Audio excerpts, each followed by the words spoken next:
Buenos días a todas y a todos.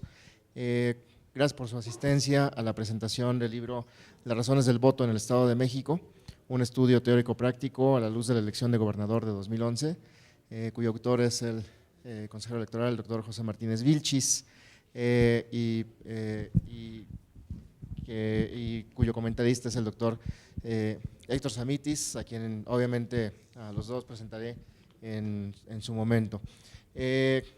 Quiero nada más agradecer la presencia de nuestros consejeros, el consejero electoral Juan Carlos Villarreal y el consejero Juan Salvador Ventura, por estar aquí con nosotros, y a nuestros directores de capacitación y de informática, Rafael Plutarco y Pablo.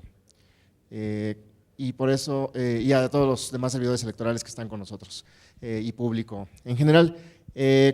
Bueno, este texto, Las razones del voto en el Estado de México, del doctor José Martínez Vilchis, se inscribe dentro de la línea de investigaciones político-electorales que realiza, que publica este instituto, y cuyo comité editorial, integrado por diversos especialistas en la materia, en su momento pues, conoció, revisó y dictaminó para decidir su publicación debido a la calidad que tiene.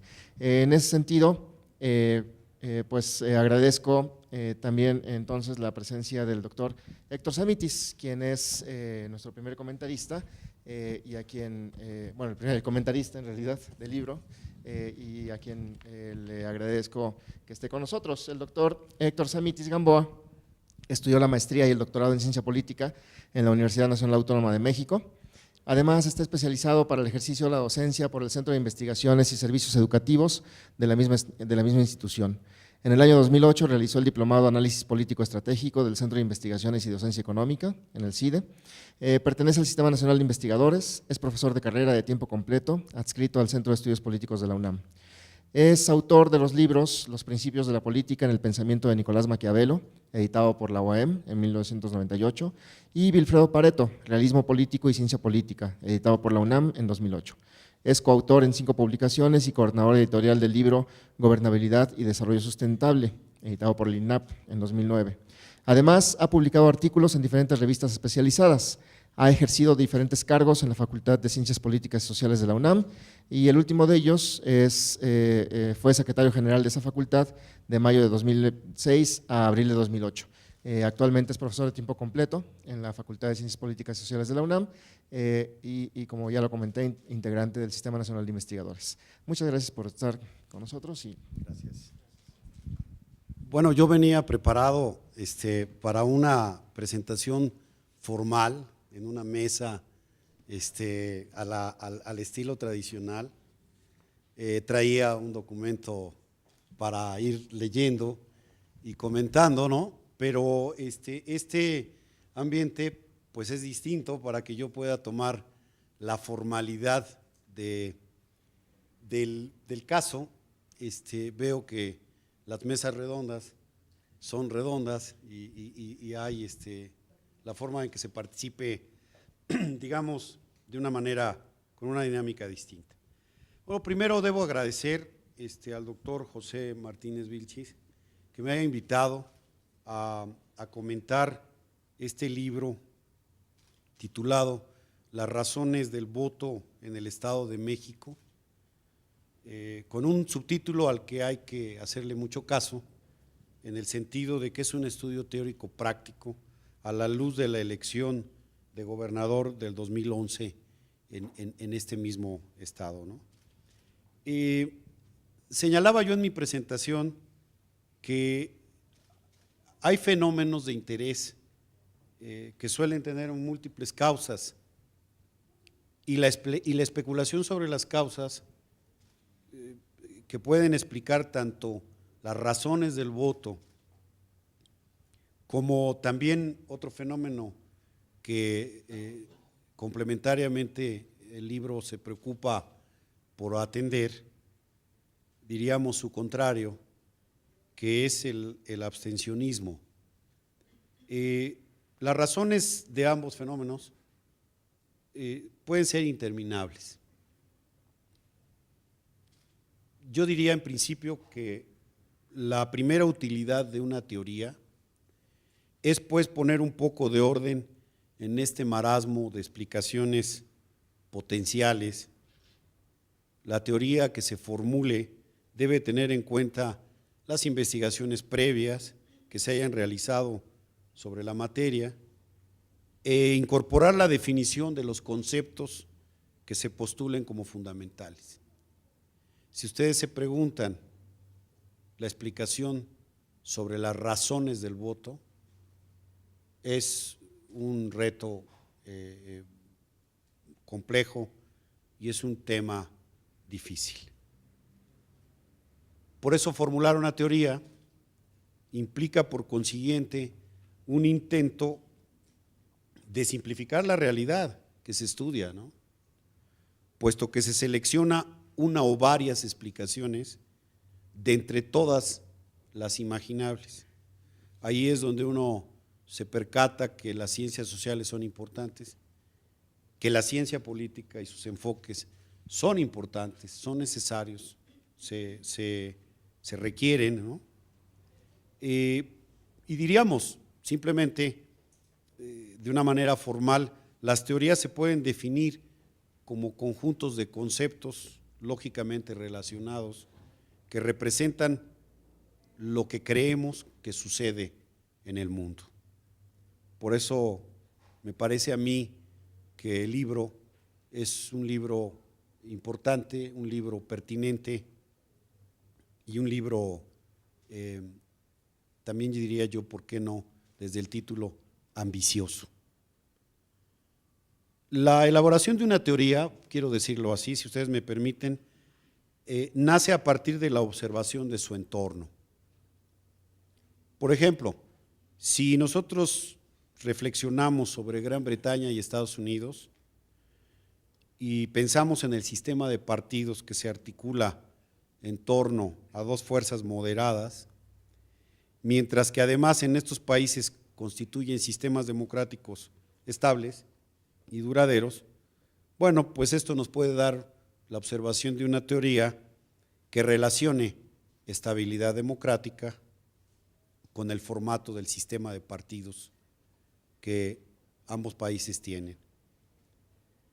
A este proceso de elaboración teórica se le llamaría inductivo. Estaríamos haciendo una teoría vía la inducción, es decir, a partir de la observación de hechos específicos que nos permitan formular una teoría explicativa general. Existe otra forma de elaboración teórica consistente en el proceso inverso. A partir de ciertos supuestos teóricos se indican predicciones sobre lo que espera encontrarse en la realidad, y a este proceso le llamamos, y que es el más común, diría yo, aunque hoy en día el desarrollo de los estudios político-electorales nos ha llevado a que se equilibren, esta forma de razonamiento sería el razonamiento deductivo. Inducción y deducción nos permiten formular teorías como sistemas importantes de explicación de la realidad.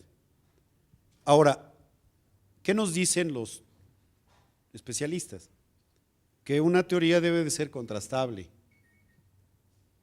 Y las teorías contrastables nos permiten contestar una pregunta fundamental. ¿Qué evidencia empírica demostraría que la teoría es errónea o no lo es? Así, las teorías demasiado abstractas, hay muchas, los futuribles, ahora que está también de moda la prospectiva y los estudios sobre el futuro, definiciones a veces de fe o de corazonada, pues estas no son empíricamente contrastables. Una teoría contrastable entonces es capaz de generar muchas implicaciones observables, es decir, está formulada de tal manera que la realidad ofrezca numerosas formas de verificarla. Hice esta introducción para señalar que lo anterior no es precisamente lo que pretende el libro, aunque ofrece elementos fundamentales para su interpretación. Yo diría que el doctor Martínez Vilchis ofrece información pertinente que además está establecida en un capítulo inicial con elementos teóricos seleccionados para tal efecto, y que es sin duda un insumo para que investigadores con diversas hipótesis y diversos indicadores, a partir de esta información, intenten hacerlo. No son fáciles decir las razones del voto, y mucho menos fácil es promover la participación de los electores, ¿no? Pero hay muchos conceptos complejos, ¿no? que no son empíricamente contrastables a veces. Por eso señalo que las razones del voto y el abstencionismo son fenómenos muy importantes por analizar, y qué bueno que tengamos un libro que se acerque y que ofrezca información, en algunos casos yo diría que puede ser pública, pero que podía no contarse con ella para explicar el 2011 en el Estado de México. Y aquí yo diría que haría una primera valoración. En este sentido, el libro debe valorarse como un importante insumo, a la vez que como un importante producto.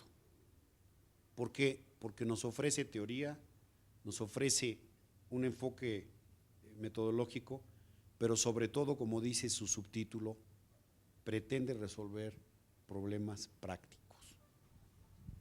Es decir, el libro aborda temas teóricos, pero encaminados a comprender y atender problemas prácticos, que, como señalé al principio, se encuentran en sus tareas del organismo electoral.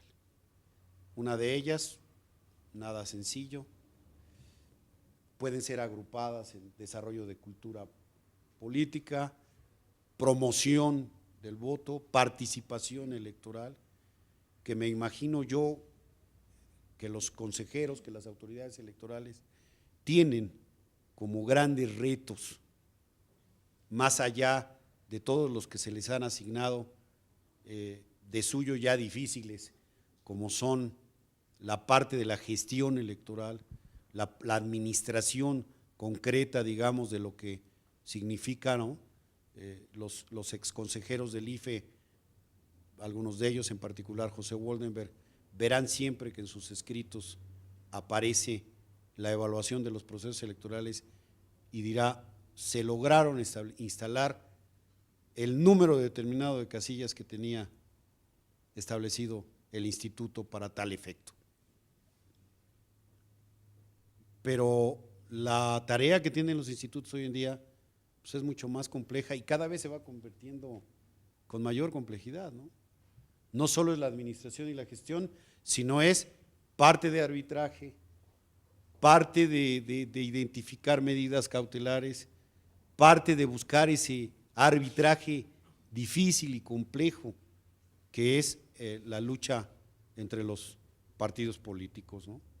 Por eso creo yo que hay veces que esta tarea seguramente, y lo estoy pensando desde la perspectiva de las autoridades, la difícil y compleja tarea de promocionar y de buscar, sobre todo, es decir, quizás haya gente que no sepa y que diga, bueno, eso es de los partidos políticos, ¿no? Sí, hay una tarea fundamental que los partidos tienen y también han olvidado a veces, que es la de la promoción del voto. Ellos son los fundamentales en estos actores de la democracia actual, de la democracia representativa. Sin embargo, los institutos tienen que atender esto, y no es una tarea sencilla llevarlo a cabo. El libro tiene algunos capítulos que se complementan. Yo solo diría que lo señala muy bien su autor, los objetivos del libro se derivan de un acuerdo de su Consejo General, de a partir de una comisión temporal que tendría a su cargo, cito, abundar en el conocimiento de las razones por las cuales el elector decide votar o no hacerlo en los procesos electorales, analizar los resultados de las investigaciones que se han hecho al respecto los últimos años en el Estado de México y en el país, y conocer cuáles son las características sociodemográficas de los electores que votaron y que no votaron, yo le pongo, en el proceso electoral de 2011. Me parece a mí que aun cuando su autor modestamente señala que se cumplen los dos primeros objetivos y en el tercero hay una tarea muy importante todavía que desarrollar, yo creo que el libro logra ofrecernos el logro de estos, el conseguir estos tres objetivos y subrayo, ofrece información importante para realizar diversos análisis sobre la participación electoral. Sobre todo considerando este tema que veo yo que es una línea de investigación permanente. Bueno, primero es una línea, una tarea de administración permanente del instituto y después es una línea de investigación que también ha asumido como tal este instituto. Le decía yo al doctor Martínez Vilchis hace unos minutos que al final de su libro él deja la tarea y dice, aquí está esta información, ahora, y el último párrafo, léanlo, los que lo tengan a la mano, dirá, dejo esto en manos de los investigadores que se están dedicando de tiempo comprometido, pues, en el sentido de lo que significaría usar esta información para el desarrollo y explicación de las razones del voto y de las razones o no de lo que sería su contrapartida, el abstencionismo. Me parece a mí en ese sentido que el libro cumple y que sería muy importante remitirlo a otros institutos, ¿no? Porque los institutos electorales en el país, yo estoy seguro que están ávidos también de que su personal especializado se actualice, se capacite y esté preparado para las tareas, ¿no?, que se desarrollen. Hay un apartado muy interesante que se titula simplemente Libros sobre los temas electorales. Es decir, hay una selección muy interesante, les decía yo, en el que se enuncia un marco de interpretación y ahí ustedes ven seleccionados los temas de los estudiosos y de las teorías sintetizadas, pero de verdad sintetizadas, esto es un sentido práctico, para interpretar las razones del voto. Aquí yo complicaría un poco las cosas y le diría a su autor que de las 4 que nos ofrece, yo me atrevería a decir, y claro, los académicos que estamos inmersos en el trabajo cotidiano de la academia, él es un académico y se ve su vocación, pero además ha sido excelente administrador, sus cargos lo han demostrado. Y a veces académicamente exigimos demasiado a los actores. Alguna vez escuché una profesora del Colegio de México decir, los partidos hacen lo que pueden. Y dentro de mí dije, no es cierto, los partidos tienen que hacer más de lo que pueden, deben de hacer mucho más, les debemos de exigir más. Pero me dejó pensando, ¿no? Me dejó reflexionando esa expresión, ¿no? Y también podríamos decir, los institutos hacen lo que pueden, pero también uno podría decir, deben de hacer más. No solo debemos de aceptar una expresión que es muy verídica, ¿no? Los actores hacen lo que pueden.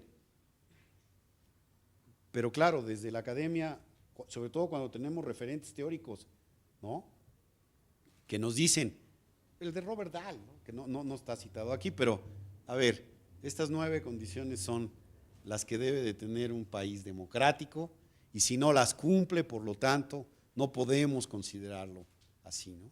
Bueno, son referentes teóricos muy importantes a los cuales debemos de aspirar, pero que en determinadas condiciones no es tan sencillo. ¿Por qué lo quiero decir, doctor Martínez? Porque pienso que los enfoques podrían obedecer a que se pueden utilizar cualquiera de ellos, pero más bien diría todos, sobre todo en un país donde tenemos casi esas influencias que yo diría son determinantes, ¿no? Para explicarnos las razones de por qué una persona va a depositar su voto, va a sufragar y va a votar, pues. Y lo digo en el sentido de lo que nos ha demostrado los últimos procesos y particularmente el 2012, que no es el objeto de estudio, pero que da insumos, da elementos para entender también el 2012. El autor no es mezquino en el sentido de tomar elementos del IFE para efectos de enriquecer su trabajo y tomar elementos muy concretos del Estado de México, del instituto, de un investigador de la universidad, de otros estudiosos, para lograr identificar, por ejemplo, que una preocupación central, que va concomitante, que va complementaria a la tarea de promover el voto, de desarrollar la cultura y de hacer que la gente participe. La imagen, la credibilidad, la confianza que debe de tener el instituto con su sociedad. Esta es una preocupación central, lean el capítulo, hay encuestas, hay sondeos de opinión y la calificación no es halagüeña, si vemos que son condiciones difíciles y que el reto es un reto importante, mayúsculo. Me dio mucho gusto ver cómo se hace esa diferencia entre sociedades con democracias consolidadas, clásicas, ¿no? Nosotros no podemos compararnos con la Westminster, ni podemos compararnos con las democracias consociacionales europeas, y mucho menos con los Estados Unidos. Hay que entender que nosotros vemos más hacia Latinoamérica y entender muchas de las cuestiones que tienen que ver con democracias nuevas. Me da mucho gusto que la gente y que un consejero establezca en un libro que hay que hacer esta diferencia de participación, porque si bien una de las críticas al libro podría ser contextualícese, haga el contexto de la elección para que podamos identificar elementos que nos permitan responder a qué enfoque utilizaremos para aplicarlo y responder a dos ambiciosos fenómenos que son complejos, pero que aquí se acerca en mucho el libro a decirnos cuáles son esas razones. Quiero terminar esta idea para no dejarla pendiente. Yo creo que la cultura política en México, a partir de lo que observamos en el 2012, nos permitiría usar los 4 o 5 enfoques para poder explicarnos a través de ellos las razones del voto en nuestro país. Es decir, yo me atrevería a decirlo que un tipo de estudio como el que hicieron Almon y Verba en su momento, si se hiciera actualmente, pero para el caso mexicano, sería muy interesante ver pues las razones. Imaginen ustedes el voto razonado, el voto que llega a través de influencia de amistades, el voto que llega a través de influencia de los medios de comunicación, el voto que llega a través de los famosos clivages o clivajes políticos, con esta teoría que está resurgiendo, la de Stein-Rocan, originalmente trabajada en sus inicios de carácter sociológico con otros autores, ¿no? Con Seymour Martin Lipset, por ejemplo, ¿no? Pero que en nuestro país resurge porque Rocan al final de sus trabajos la aplicó concretamente a los partidos políticos, no solo a las divisiones sociales, esto que le llamamos polarización, esto que vivimos en el 2006, ¿no? Por ejemplo, a nivel nacional, que nos permiten explicarnos mucho, ¿no? Y luego el 2009, con el llamado al movimiento del voto nulo. Son cuestiones y procesos muy interesantes en donde el reto de los organismos electorales, ¿no? Yo veía al IFE en el 2009 con una preocupación seria de cómo, y los partidos también, ¿no? La sociedad está manifestando actitudes a través ya de los nuevos medios, como son las redes sociales. Entonces, es un trabajo muy concreto, ¿no? Que nos permite ver esto. Yo subrayaría la cuestión porque a mí me ha llamado sobre todo la teoría de Rocan, la de los clivajes, que no la aceptamos mucho por el nombre, es fracturas históricas, ¿no? Rupturas que tienen que ver con campo-ciudad, que tienen que ver con cuestiones de carácter económico, que tienen que ver con cuestiones religiosas, que eso es clave. Digo, no podemos hacer a un lado, soslayar que nuestro país está viviendo y vivió los últimos años un debate soterrado, diría yo, a veces abierto y a veces subrepticio, de lo que ha sido el Estado laico y de lo que es la libertad de cultos. Entonces, estas cuestiones en mucho, por eso señalaba yo, tienen que ver con las explicaciones de las razones del voto. Claro, ustedes encontrarán encuestas, por ejemplo, los sondeos de opinión. Hay un análisis, subrayo una conclusión parcial. Dentro de estos autores, dentro de estos enfoques, el autor considera de relevancia, en particular, desde su posición, me refiero como consejero, la participación de los institutos electorales, ¿no? Que aunque ha sido poco estudiada, puede insertarse en el enfoque denominado vinculatorio, que estudia, entre otros aspectos, la preocupación que todos tenemos hoy en día, y más con transparencia y con rendición de cuentas, y todo, la confianza de nosotros como personas, la confianza e integridad personal. Bueno, pues ahora imagínense ustedes la confianza e integridad de una institución. Es una cosa seria. Yo veo a los magistrados del Tribunal Electoral, cómo se preocupan. Están preocupados por las imágenes que si los partidos quedan fracturados, como es el caso de los que perdieron en el 2012, o sea, tenemos ahí clivajes clarísimos. Rocan estaría feliz diciendo, señores, estúdiese ahora qué va a pasar con el sistema de partidos en lo sucesivo. Ya no es el sistema de partidos que se esperaba y que hubiera hecho la transición democrática hacia el 2000. Es decir, del 2000 al 2012 hubo cambios fundamentales que ahí están señalados y que la ciencia política debe de prever y debe de discutir y debe de estudiar. El problema es que a veces los fenómenos, o casi siempre, nos rebasan y los estamos estudiando a posteriori. ¿Qué encontramos también en el libro? Bueno, hay un análisis de estudios muestrales del IFE sobre la participación ciudadana que son muy ricos, muy interesantes.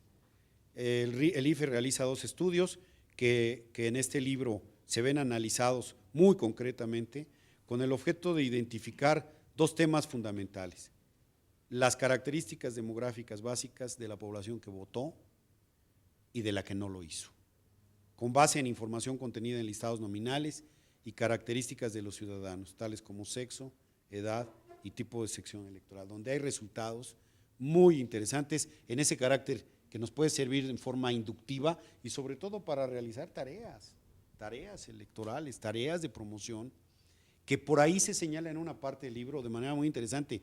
Ya tomamos esto y esto para, a partir de estos diagnósticos, planear nuestro trabajo en lo sucesivo. Eso a mí me parece que me gustó, me parece que es muy importante y me gustó porque son acciones ya que se derivan. Es decir, el libro no es teórico, el libro es un insumo y es una suma de resultados para ofrecer elementos para continuar con el trabajo de la institución. Lo mismo es el análisis de la participación ciudadana que ocupa una amplia parte del libro para entender cómo votaron y quiénes, qué tipo de población en el proceso electoral del 2011 en el Estado de México, ¿no? A esto se suman un análisis comparativo de 4 estudios de opinión que me imagino yo, doctor, que fueron todo un reto, ¿no? Porque se utilizan estos estudios empíricos para, de manera cruzada, diría yo, de manera combinada, poder obtener resultados, lo cual no es nada sencillo. Sobre todo desde pensar en el diseño de los instrumentos, las preguntas que se formularon, ¿no? Por ejemplo, en uno de ellos, pues claro, ¿no? Y responsabilidad ¿de quién es la responsabilidad de que participe la ciudadanía o no? Pues claro, ¿no? Si viene la pregunta, pues la responsabilidad es de la propia ciudadanía, pues la respuesta va a ser, son los ciudadanos los que tienen la responsabilidad, y de repente el instrumento puede cargarle la mano a los ciudadanos y decir, no, o podía favorecer al instituto y decir, pues el instituto no tuvo la responsabilidad, ¿no? Que yo pienso que ahí hay preguntas muy interesantes de responsabilidad administrativa, ética, profesional, muy importante. Yo creo que si se hacen bien los trabajos y se logran, ¿no? Por ejemplo, aquí vendría, pero lo voy a decir en mis conclusiones, que ya voy un poco a llegar a ellas y espero hasta el momento ser congruente y haber sido coherente sobre todo con la misma, ¿no? Este estudio, quiero decirles a ustedes, arroja información muy importante, este análisis comparativo, y yo lo podía citar, traigo las partes señaladas, no quiero aburrirlos, no voy a excederme en una lectura pormenorizada. De hecho, los invito, revisen las conclusiones del libro son muy bien hechas, obedecen a conclusiones. Siempre diría, por lo regular los libros añaden en conclusiones elementos adicionales, pero no concluyen, y yo creo que nos tenemos que enseñar a concluir. Este libro concluye, selecciona muy bien las conclusiones del mismo y ofrece lo más relevante, la síntesis de lo que fue encontrando en sus hallazgos a lo largo de la estructura y desarrollo del mismo, ¿no? Ahí hay muchos resultados, ¿no? Cómo participan las mujeres, los jóvenes, cómo salen evaluados los partidos políticos, ¿no? Pues lamentablemente están muy por abajo, pero bastante, y ahí lo demuestra el trabajo de levantamiento de las encuestas, ¿no? Y encuestas que son diversas, ¿no? Es decir, aquí hay un trabajo complementario, no es una sola encuesta, ¿no?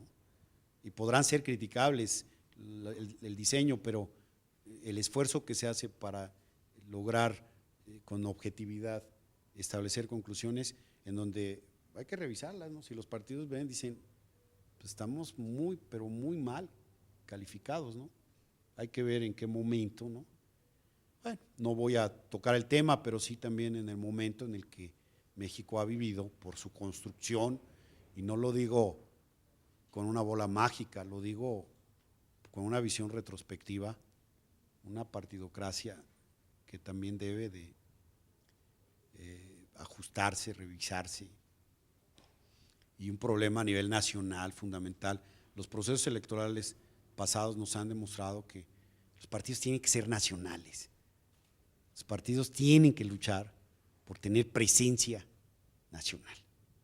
Si no se lo proponen quienes estén en la oposición, va a ser muy difícil que con sus bastiones y sus lugares donde penetran más puedan aspirar a ellos solos, por sí mismos, lograr una elección favorable a nivel nacional.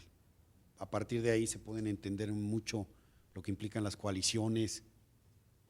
Por cierto, enfoque que dice el doctor Martínez, habría que añadirle el estudio de las coaliciones, no coaliciones de Congreso, no, coaliciones sociales, coaliciones nacionales, para poder articular toda una propuesta que pueda llevar a modificar la situación de la lucha electoral.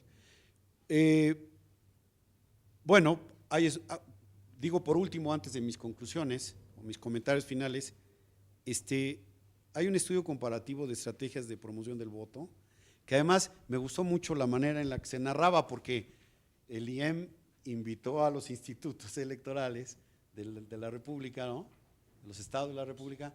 Muchos no contestaron, ¿no? Algunos dijeron, no, les vamos a dar información. Otros dijeron, pídanos formalmente. Y otros los tomaron de las páginas, ¿no? Pero yo diría aquí, de los órganos electorales que se registran, que son 32, perdónenme ustedes, 23, discúlpenme, 23 en la investigación, pues se observa una heterogénea y desigual planificación de actividades y estrategias de promoción. Yo creo que, como lo dice su autor, se toman algunas de ellas para ser aplicadas ya en los sectores de la sociedad, de acuerdo con los estudios hechos en el 2003 y en el 2009 por el IFE. Y sobre todo, pues se tiene que pensar, y esto se hizo también, pues para atender ya la presión que había en las elecciones del 2012. Yo de aquí derivaría una reflexión. Me parece a mí que la intensa tarea que tienen los institutos durante los procesos electorales, aunado al presupuesto que se les asigne, se les reconoce sin duda ese trabajo, pero el trabajo de promoción, que yo diría tal vez muy idealmente de manera académica, que debiera existir permanente la presencia del instituto en la sociedad, promoviendo la democracia. No esperarnos a dar todo y morirnos en la intensidad del proceso, sino también decir, porque así sucede con las políticas públicas, ¿no? Está probado que con los jóvenes se les atiende cuando viene el proceso, pero después nos olvidamos un poco de ellos. Entonces, este estudio, pues a mí me parece muy rico, ¿no? Ahí es donde digo, deberían de conocerlo los otros institutos y retomarlo, ¿no? Sin duda el que hace el IFE se ve toda una experiencia, la planeación, el que hace este instituto, información muy interesante. Yo valoro mucho este trabajo, porque además, concretamente les diría, este libro inmediatamente será tomado por una alumna que está preocupada por promover y trabajar en el asunto para hacer una tesis sobre determinado instituto que debe de promover mejor la participación electoral. Si se lee con un sentido de entender los debates actuales sobre las reformas que requiere nuestra democracia en materia de sus sistemas electorales, el libro proporciona información relevante, que yo diría va más allá de las propias conclusiones del mismo, de ahí su riqueza. Por ejemplo, las aportaciones sobre los institutos locales, que lo dice el autor, ¿no?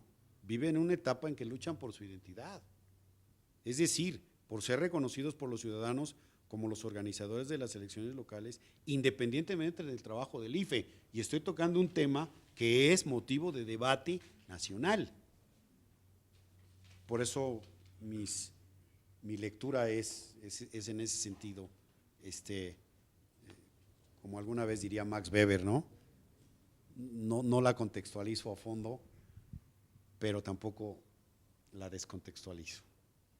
En aquellas pláticas que tuvo Weber en 1919, ¿no?, con aquellos jóvenes, donde nace su famoso libro editado como El político y el científico, ¿no?, les dice a los jóvenes, voy a hablar de política y de la presentación del libro, pero no me voy a expresar sino hasta el final de lo que ustedes quisieran saber sobre la opinión.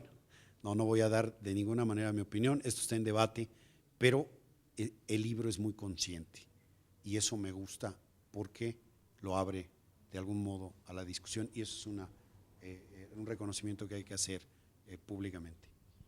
Concluyo diciendo lo siguiente. Hay un autor apellidado Mackenzie que escribió un libro por ahí después de los años 50 del siglo pasado, que se llama Elecciones libres y equitativas, o elecciones libres y justas, ¿no? Ese libro ha resurgido, sobre todo en Latinoamérica. Elecciones libres y justas, sí, pero sobre todo en un tema en el que mucha gente no se imaginó, pero que en México cruza una línea fundamental para comprender el debate sobre nuestra democracia y sobre la forma en la que debemos de, con todas las dificultades que esto supone, permanentemente seguir mejorándola. Yo siempre he dicho, si descuidamos la democracia se nos cae y el Estado de Derecho se nos cae. No son formas que llegaron para quedarse. Le ponemos mucha atención a la democracia, pero nos olvidamos del Estado. O'Donnell Guillermo se preocupó mucho por esto en sus últimos estudios. Sabía que estudiar la democracia era muy importante, pero sabía que estudiar el Estado de Derecho era fundamental. Y en México tenemos los dos retos. Este libro de Mackenzie, diría yo que se ha convertido en un libro revisitado, revisado, porque en Latinoamérica y en México las elecciones se debaten en términos de que sean libres y que sean justas, digámoslo así, ¿no? Todo esto supone muchísimas cuestiones. Los institutos electorales, las grandes asociaciones de observadores electorales, etcétera, hablan sobre esto. ¿Por qué? Porque la mirada está puesta en la credibilidad y en la confianza de los institutos como, y lo dice muy bien el texto, como órganos garantes. Y el gran debate en nuestro país es ese. ¿Qué tan garantes son los institutos y los órganos encargados de la parte jurisdiccional de dirimir los conflictos y litigio que si ustedes ven en nuestro país no se ha alejado, una parte litigiosa muy fuerte, ¿no? Pero que está en el centro del debate de la democracia. Y en ese sentido me parece a mí que el libro aporta elementos para su discusión y nuevamente felicito al autor y por supuesto al Instituto Electoral del Estado de México por haber proveído de esta información, dárnosla a la sociedad, dárnosla a los académicos, que podemos hacer de ahí con esos elementos muchísimas cosas porque es información pública y confiable, certera pues en ese sentido, con certeza y también al Instituto por interesarse en promover. Agradezco la invitación de verdad y espero haberles dado una explicación más o menos general para que ustedes puedan leer y puedan enriquecerse de este trabajo. Muchas gracias.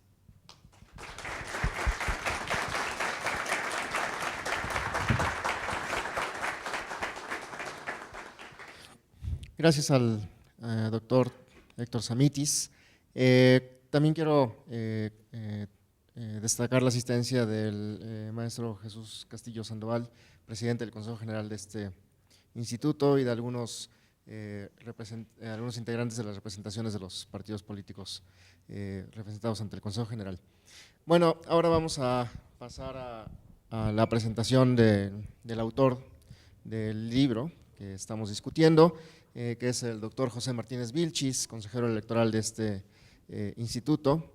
quien es doctor en Administración Pública por la Universidad Nacional Autónoma de México, maestro en Administración para el Desarrollo por la Universidad de Birmingham, en Inglaterra.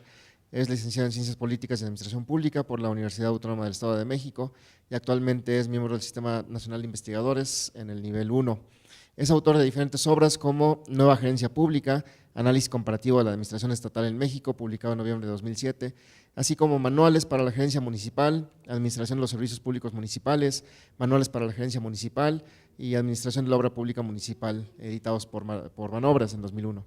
Es coautor de Sistema de Seguimiento y Evaluación por Resultados para la Gestión Pública, estudio de caso realizado por el Gobierno de Bolivia, así como Estructura y Dinámica de Poder en el Estado de México, entre otros textos.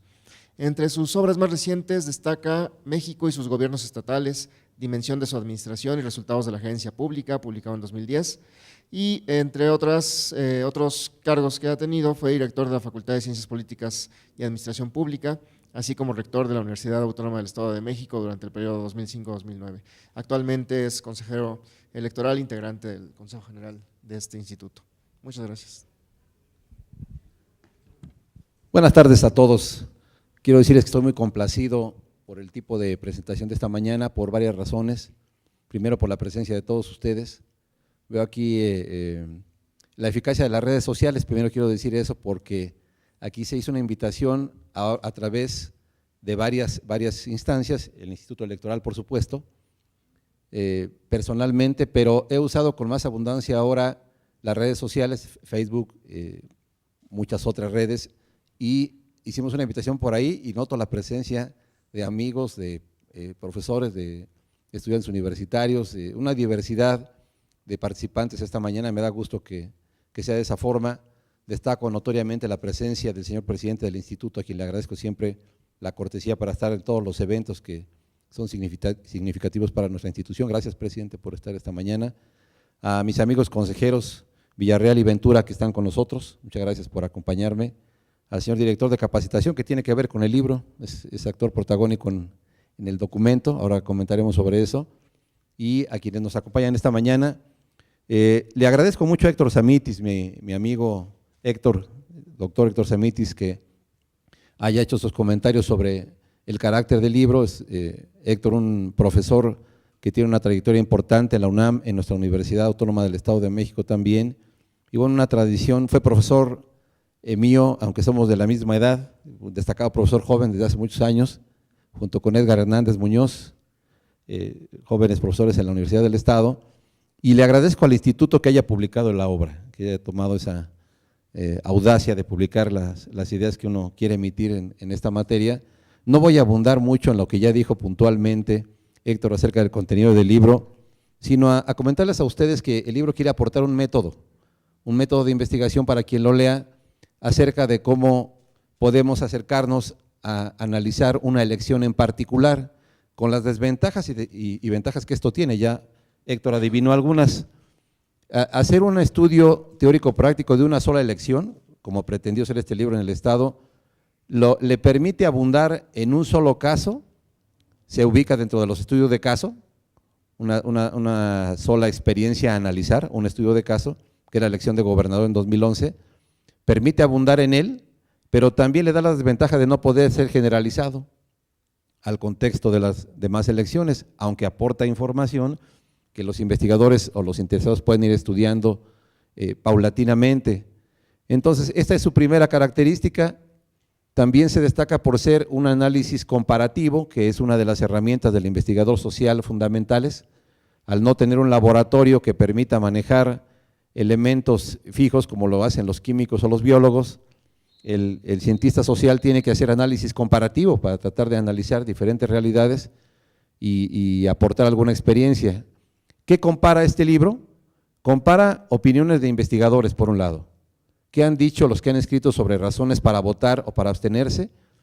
Compara varios autores, como les comentaba a ustedes, fundamentalmente norteamericanos y mexicanos. Soy una influencia de esos autores, lo reconozco. Compara también lo que han dicho las personas acerca de las razones por las que votan o no en el Estado de México, y lo compara a través de encuestas que han hecho la Universidad Autónoma del Estado de México, 2 encuestas que hizo la universidad a petición del instituto, una que hizo el señor director de capacitación, ¿no? Interesante encuesta también sobre, entre otras cosas, preguntó a la gente las razones para acercarse a votar o no, y una encuesta más que hizo el maestro Ruperto Retana en un libro, que manifiesta en un libro sobre calidad de la democracia en el Estado. Entonces compara eso también, compara lo que la gente opina en las encuestas, lo que dicen los investigadores sobre las razones del voto, y finalmente compara lo que han hecho otros institutos estatales en materia de promover el voto. Esos tres tipos de análisis comparativos son los que se acerca el libro a realizarlos con diferentes tipos de resultados, y es la primera vez que yo hago una investigación que tiene como resultado un libro que también es una obligación laboral, como es el caso de nosotros los consejeros en el instituto, que estamos obligados a hacer investigación, como lo dice el Código Electoral, en esta materia. Así es que un poquito presionados por el señor presidente que aquí nos acompaña, pues nos aventuramos a hacer esta investigación en la que hay resultados también de investigaciones electorales de otros consejeros que están aquí conmigo. Juan Carlos Villarreal es uno de ellos, que también como resultado de esas presiones laborales, presidente, realizó su propia chamba de investigación en varias materias. Lo hizo Abel Aguilar también en un sentido diferente, y lo hicieron con artículos y presentaciones los consejeros también. Es decir, que combina varias características este trabajo, ¿no? Es una obligación también que marcó el Consejo General. Entonces, muy brevemente diré, yo pide que empezáramos con esta gráfica muy rápidamente, que va a uno de los puntos importantes que nos preguntamos, que es, cuando se preguntó a la gente cómo consideraban que es el principal problema por el cual las personas no van a votar al día de las elecciones, en las encuestas que ya les mencioné, comentaron lo siguiente: falta de buenas propuestas por parte de los partidos, o falta de propuestas por los candidatos concretamente en el proceso electoral, o no hay buenos candidatos y eso me desmotiva a ir a las urnas, o hay candidatos desconocidos. Es decir, hay 4 tipos de respuestas que se vinculan con la tarea de los partidos políticos. Hay que notar esto. 4 respuestas de las gentes entrevistadas en estas encuestas, que les cito, mencionan temas vinculados con los partidos, si ustedes se fijan. Falta de buenas propuestas de los partidos, de sus candidatos, o no hay buenos candidatos, o hay candidatos desconocidos. Y hay varias menciones que tienen que ver con responsabilidad de los ciudadanos. La gente no deja de reconocer que no van pues, por falta de cumplimiento de una obligación o un derecho, si ustedes quieren verlo de manera más positiva, que es la más numerosa, por cierto. La gente dijo, bueno, pues es una obligación de nosotros primero, ¿no? No asistimos porque faltó cumplir esa obligación cívica. Significa que sí hay que hacer lo que le toca a cada quien para promover el voto. A nosotros como instituto y a los partidos, fundamentalmente creo yo a los partidos, un mejor trabajo en muchas materias, ¿no? Están también con nosotros, nos acompañan representantes de partidos y bueno, amigos también. Tenemos todos el mismo interés, que es lograr, en lo que se refiere al tema del libro, que se promueva el voto más intensamente, que la gente vaya más a las urnas. Entonces, bueno, esta respuesta me pareció interesante. La gráfica que sigue, que es un cuadro, esta otra gráfica tiene también algunas preguntas planteadas en sentido similar. Cuando no ha acudido a votar, ¿me podría decir cuáles han sido las razones cuando no ha acudido a votar? Primero, la gente dice mayoritariamente que siempre votó, quizás por pena. Uno se protege cuando le preguntan, ¿no? ¿Usted por qué no va a votar? No, yo sí voy. Yo sí voy a votar, 28%. Pero ya cuando les preguntan más a fondo y con más sinceridad, comentan que los candidatos no cumplen o que no les interesa, francamente, o que algo muy importante para el Instituto Electoral y para la República en esta última elección del 12, por cierto, hubo problemas con la credencial de 2 tipos. Yo digo este tipo de problemas. Primero, en la renovación de la credencial 03, que llevó aquí alguna discusión en el instituto de que si había que hacer una promoción más puntual de los institutos para que la gente supiera cuándo tendrían que ir a renovar y de qué forma. Cómo interesar más a la gente con una promoción más intensa en medios de comunicación para que se cambiara esa credencial. El problema se va a repetir, como sabemos nosotros los que trabajamos aquí, en la siguiente elección, con otro tipo de credenciales. Hay que aprender de la experiencia pasada y hacer una promoción mucho más intensa. Yo creo que cada instituto electoral, aparte del IFE, en lo que a nosotros corresponde, eso lo comentábamos en la sesión con consejeros, si podíamos hacer algo más para promover nosotros también el cambio de credencial. Eso por un lado, esa es una tarea importante. Y una más vinculada con esto, pero también con los votos nulos, es algo que ya el Consejo General autorizó hace unos días, que es permitir que se haga una investigación a través de la lista nominal para saber por qué la gente votó con voto nulo de manera más intensa o más abundante que en elecciones pasadas. Hubo más voto nulo que en elecciones anteriores.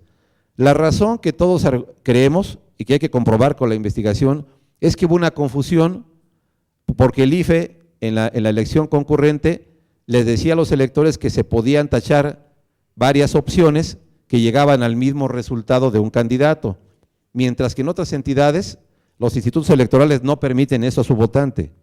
Si pone más de un tache en una boleta electoral, se anula el voto. Entonces, eso también fue una discusión que tuvimos aquí en el Consejo pocos días antes de la elección. Recuerdo con el presidente en particular que comentábamos, oiga, deberíamos, se viene una posibilidad de que la gente se confunda. Y sí ocurrió, sí ocurrió efectivamente. En una primera ocasión que se pretendió estudiar esto, no se permitió que se hiciera la investigación, recordemos esto. Juan Carlos Villarreal, que está con nosotros, insistía mucho en eso, que se hiciera la investigación. Finalmente, ahora ya, el Consejo aprobó hacer esta tarea de investigación, yo estoy muy complacido con eso, porque viene, me parece a mí, otra vez, una posibilidad de que haya una alta votación anulada por diferente razón a la anterior.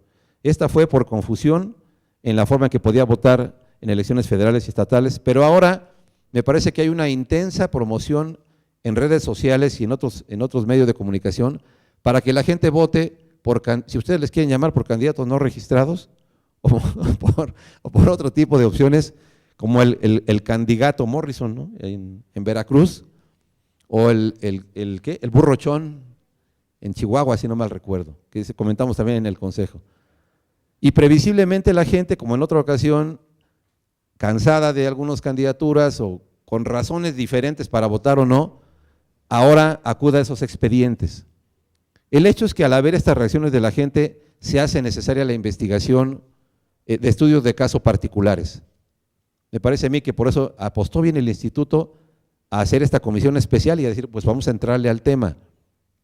Creo que debe ser una tradición que siga a los institutos electorales de manera más intensa, hacer también investigación electoral propia o contratada con instituciones académicas o privadas, para que vayamos teniendo, como aquí se dijo, lo decía Héctor Samitis, más insumos para tomar decisiones, que es lo que pretende el libro también, ser un instrumento teórico práctico, proponerse, sugerir qué hacer para que lo que le toca al instituto, que es promover el voto y la cultura democrática, le salga cada vez mejor, ¿no?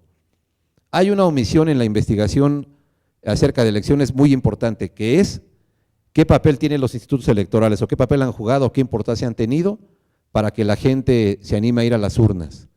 Prácticamente es inexistente la investigación en ese sentido, ¿eh? Las razones para ir a votar que explican los autores que vamos a mostrar en un minuto son de cualquier tipo de naturaleza que ustedes quieran, psicológica, sociológica, clivajes políticos, pero se ocupa muy poco de hacer un análisis de las instituciones electorales. Quizás eso es una preocupación particular por ser yo consejero electoral en este momento y por observar que los partidos nos dicen, oigan, parte de la responsabilidad que la gente no vaya a votar es también de ustedes, ¿eh? Es la tarea del Instituto Electoral. Y los consejeros decimos, como la gente creemos que es más chamba de los partidos políticos, ¿no? Pero también tenemos que ver, por supuesto. Lo que no se ha estudiado es cómo y qué tanto y qué tan abundantemente. Aquí hay algunas respuestas, no sé si ubiquemos algunas de las respuestas de la gente, acerca de si el trabajo del instituto les ayudó a ir a votar. ¿Qué frase, por ejemplo, qué frase recordaban de toda la promoción que hizo el instituto a través de Juan Carlos Muciño, que hace rato estaba por acá? ¿Se acuerdan mucho de una frase que la pieza importante eres tú? Es la que más recordó la gente en las encuestas que se hicieron aquí.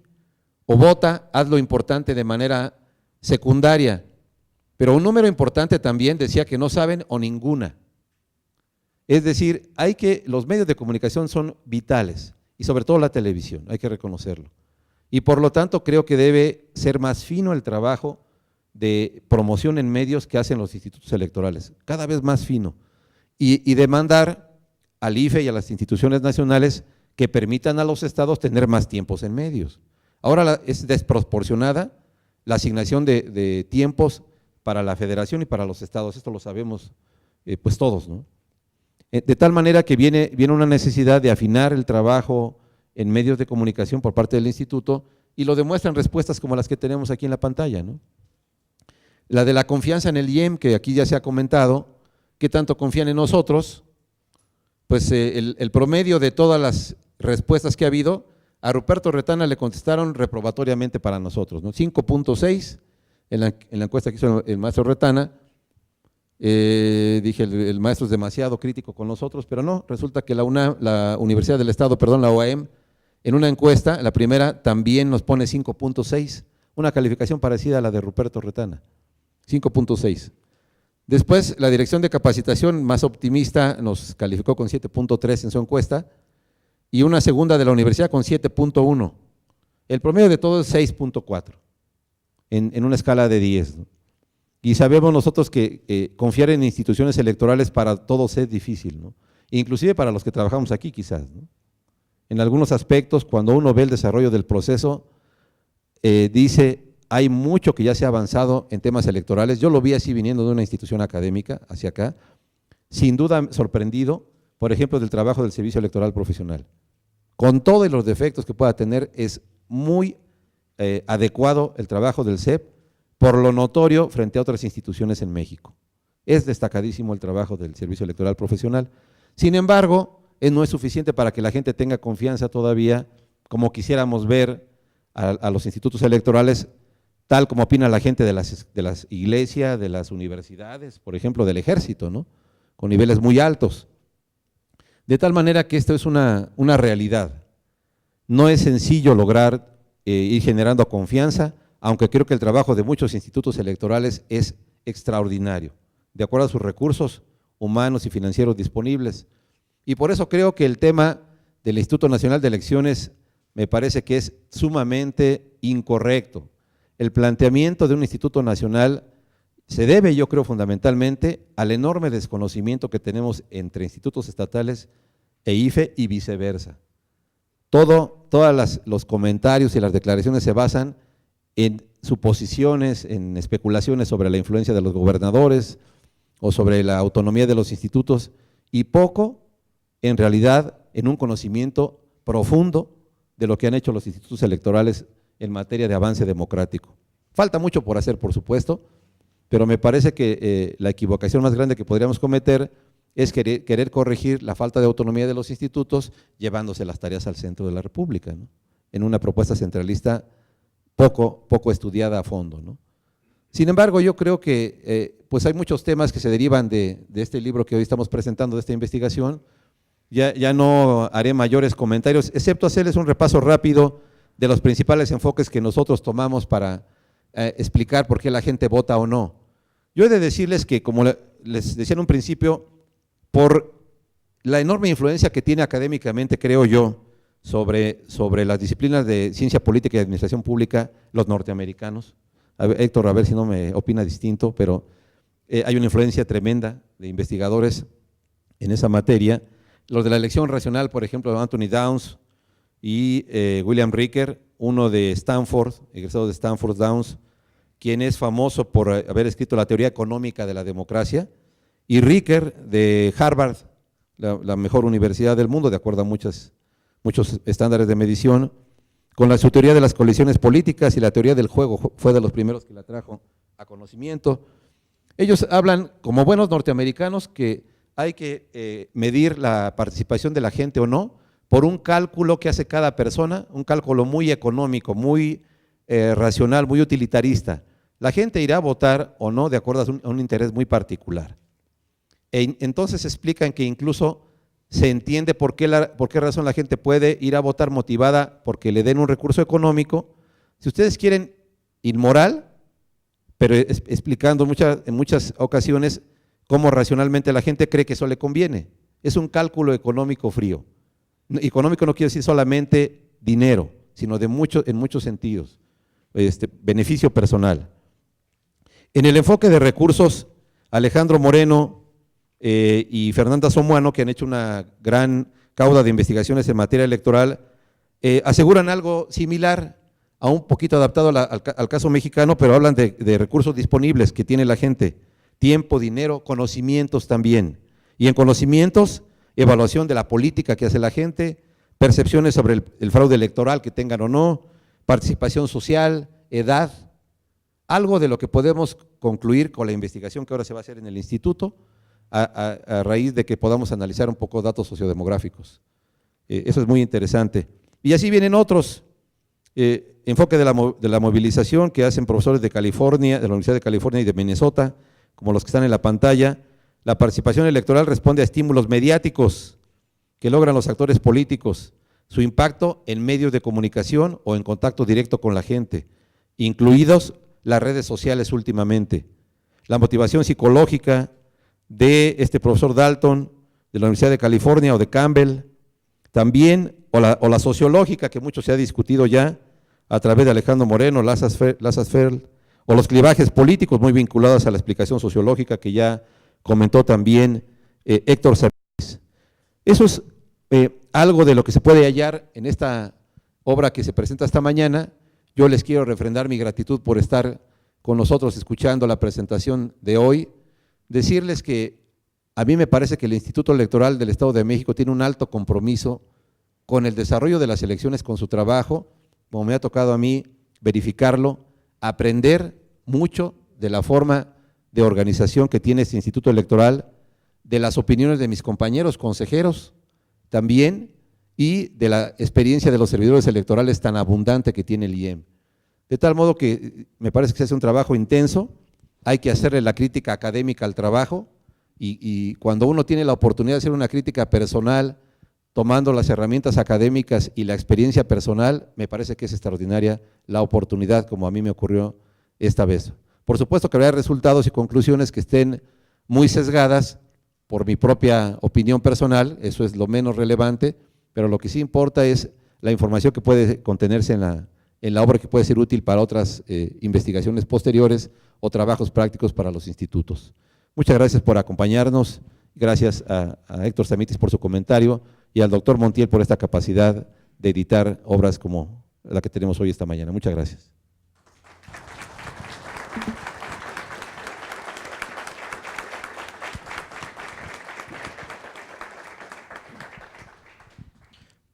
Muchas gracias al doctor Martínez Vilchis.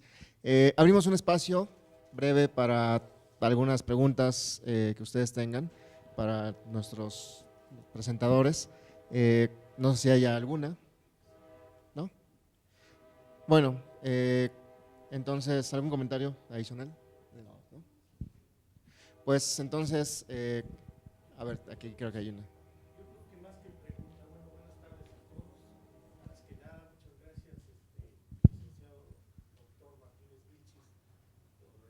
Invitarme a esta presentación. Mi nombre es Héctor Telles Arce, servidor, vengo del municipio de Temoaya, Estado de México. He escuchado con atención y también el título del libro en relación a las razones del voto. Quiero aclarar, no soy profesionista ni soy académico, soy un ciudadano común y corriente. Mi reflexión es se enfoca en el título y son dos situaciones. La razón del voto, efectivamente, como lo han mencionado, es en primer lugar pues la tecnología que ya hay por los medios de comunicación, la enajenación de la televisión hacia los partidos políticos, que es la mercadotecnia, ¿verdad? Y el buen producto que marcan los partidos políticos en su elección de candidatos a los distintos niveles de gobierno que existen en nuestro país. En segundo lugar, y algo que sí es preocupante, que como usted lo menciona, que probablemente sirva para algunas otras investigaciones que se hagan, son dos puntos que quisiera yo puntualizar. El primero de ellos es, escuché con atención al doctor en relación a lo de uno de los objetivos primordiales de los institutos y del IFE es abatir el abstencionismo. El abstencionismo, estamos todos conscientes que los institutos para el voto, como el IFE y el IEM y los institutos de los estados, es uno de los objetivos primordiales, y ellos hacen todo lo que pueden, hacen hasta lo imposible por sacar bien una elección. Pero una de las razones importantes por la cual manchan las elecciones son las administraciones salientes, ¿sí?, que no dan buenos resultados. La transparencia es una de las razones en la que los ciudadanos muchas de las ocasiones no acudimos a votar, porque a lo mejor es fantasioso decir hasta un niño de primaria sabe los resultados que entregan en sus administraciones, porque cada 3 años tenemos nuevos millonarios y discúlpeme que lo diga, pero cuando la autoridad y la ley y los órganos de fiscalización apliquen la ley para estas autoridades, creo que nuestro voto va a ser bien razonado. Ese es uno de los puntos. El otro punto sería en la depuración del padrón electoral, porque curiosamente a mí me ha tocado estar en las como funcionario de casilla, y me he dado cuenta que todavía existen muertos de hace 20, 30 años, ¿sí?, y que todavía votan. Entonces yo creo que ese es dos de las razones primordiales en las cuales el instituto debe de enfocarse para el abstencionismo por el abstencionismo. Es cuanto, y ojalá y sirva de reflexión para todos, porque aquí veo a muchas gentes que están dentro del gobierno, tienen puestos en el gobierno, en donde si aplicaran la ley como debe de ser, sin distinto, ¿sí?, nuestro voto sería muy bien razonado. Gracias. Muchas gracias.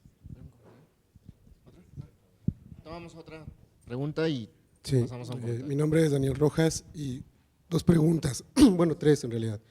Una tiene que ver con el concepto de democracia que utiliza, desde qué teoría lo está utilizando, porque bien hay una carga normativa de lo que debe ser nuestra democracia y otra es cómo vivimos nuestra democracia, ¿no? Y ahí se va, digamos, de alguna manera diseccionando las responsabilidades entre partidos, institutos y ciudadanos, y creo que podemos de alguna manera encontrar variables causales que nos permitan explicar las razones del voto, si diseccionamos de una manera más fina. Entonces, por eso la importancia del concepto de democracia que se utilice, y también el concepto de confianza, porque de hecho yo supongo que es una de las cosas más difíciles de medir, ¿no? A partir de qué atributos, si estás midiendo la confianza en la persona o en la institución, cuáles son tus referentes, digamos, como ciudadano que estás utilizando para confiar, digamos, en el funcionamiento de tu democracia. Será el desempeño de las autoridades electorales, el desempeño del instituto como tal,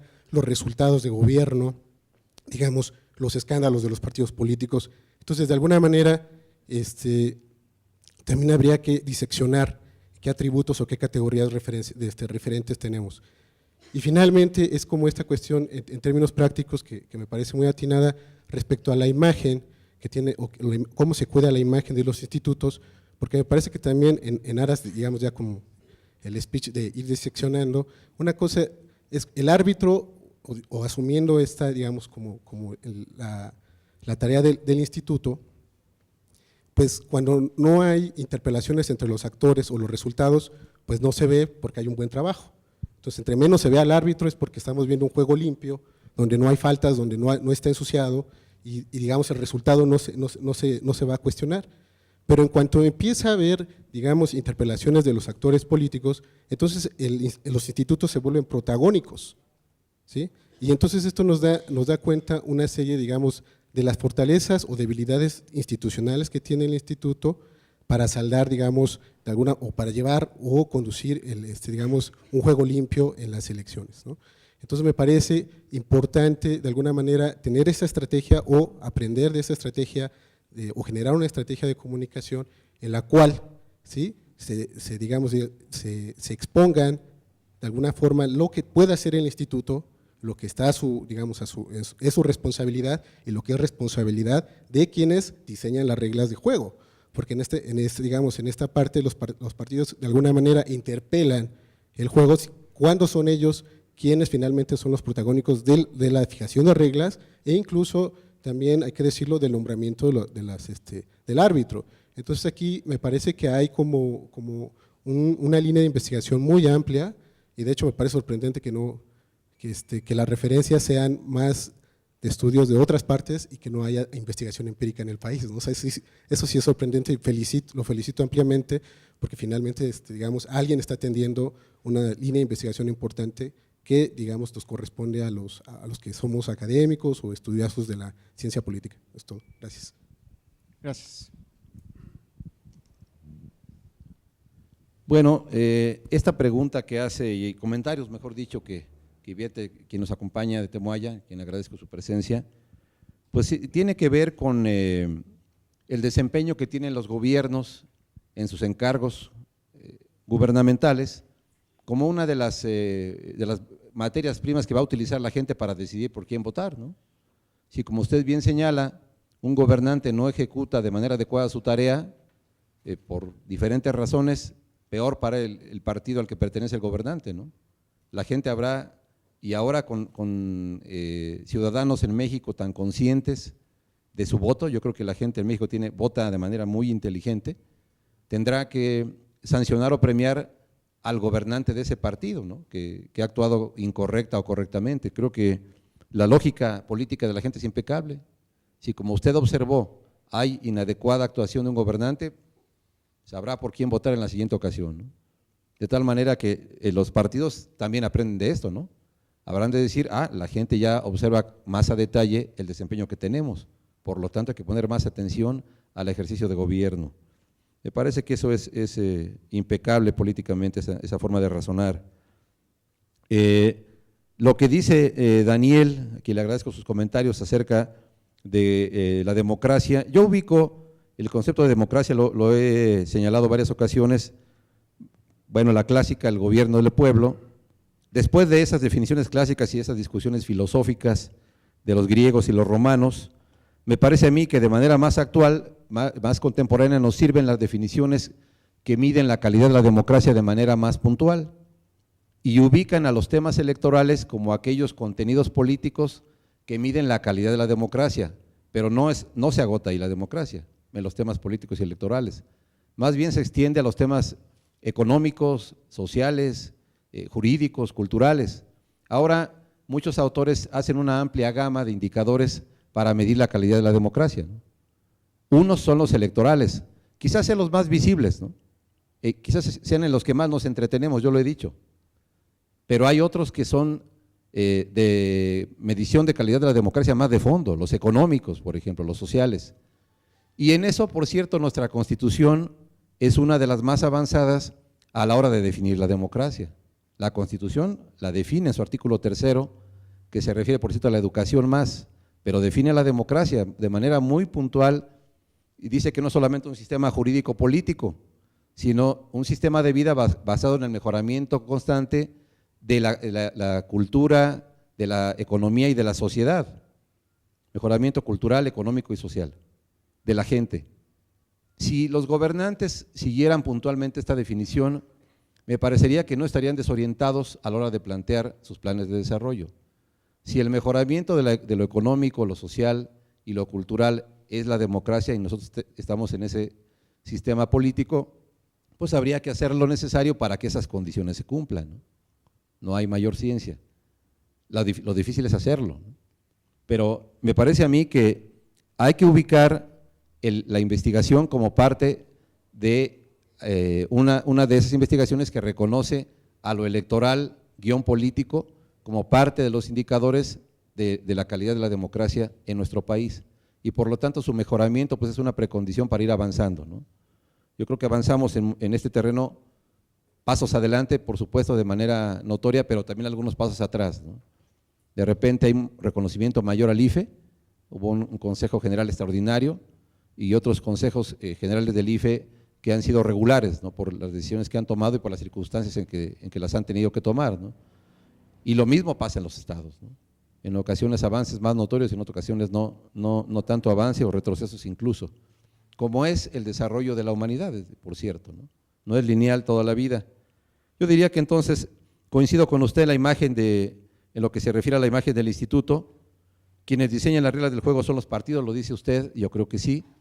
Hace unos días que platicábamos con Goldenberg acá, le comentábamos sobre cómo hacían para imponer sanciones tan elevadas a los partidos políticos, cómo hacían pasar esas sanciones a través de la Cámara de Diputados Federal para su aprobación.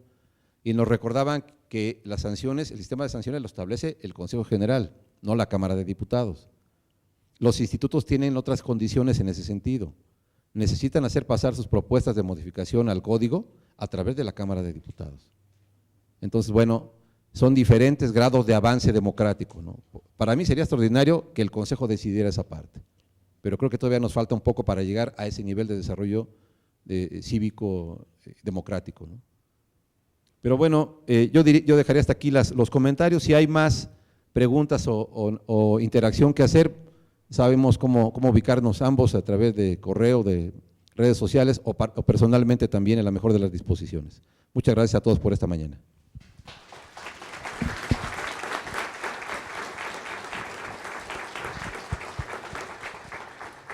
Agradecemos al doctor Martínez Vilchis sus comentarios y pues en ese sentido únicamente nos resta agradecer a nuestro comentarista, al doctor Héctor Samitis Gamboa, que haya estado aquí con nosotros esta mañana. Gracias.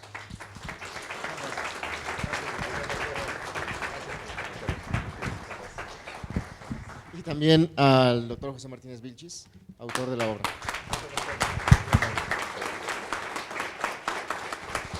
Y a ustedes por habernos acompañado y pues muchas gracias. El texto se puede, creo que está aquí afuera en la mesa y ahí lo pueden tener. Gracias.